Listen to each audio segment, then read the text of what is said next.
Christopher Nkunku and Kai Havertz. These two players are very, very similar. Of course, you might say, okay, Christopher Nkunku is more, faster in terms of how they play, faster than Kai Havertz. But I think they are in a similar, dilemma with, in their two clubs.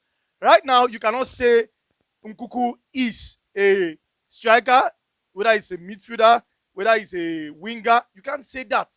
And this is my problem with signing players who you think are versatile. Players, it can work for defenders. This thing usually works for defenders or for players who like out and out strikers who can also play as a wingers. We talk about Jackson now. But for players like Nkunku, who when you watch them play, you cannot guess whether they're strikers, whether it's a 10, whether it's a winger. It always ends up like this.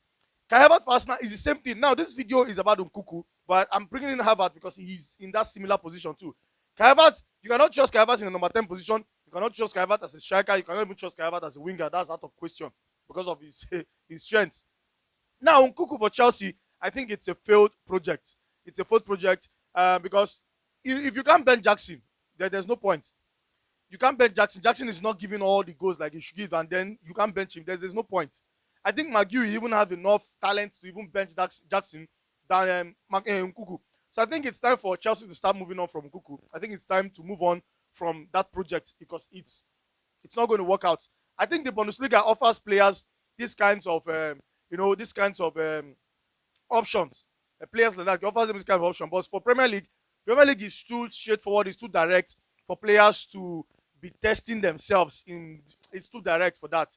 So I think Chelsea should move on from this guy. It's not working out. They have a lot of players that can play. There's Felix. There's Duisburg. There's Palmer. There are other players that can actually play. Key positions from them. So I think Nkunku, of course, it costs Chelsea a lot of money. That would be a loss. You cannot sell Nkunku right now for even 50 million. So I think the least 30 to 40 million or maybe 25 some might get you that guy. So just make do with him right now. And his body language is showing that he wants to leave too. So yes, Chelsea fans, let me know in the comment section what you think about Nkunku and whether it's time for him to go. Yeah, thank you.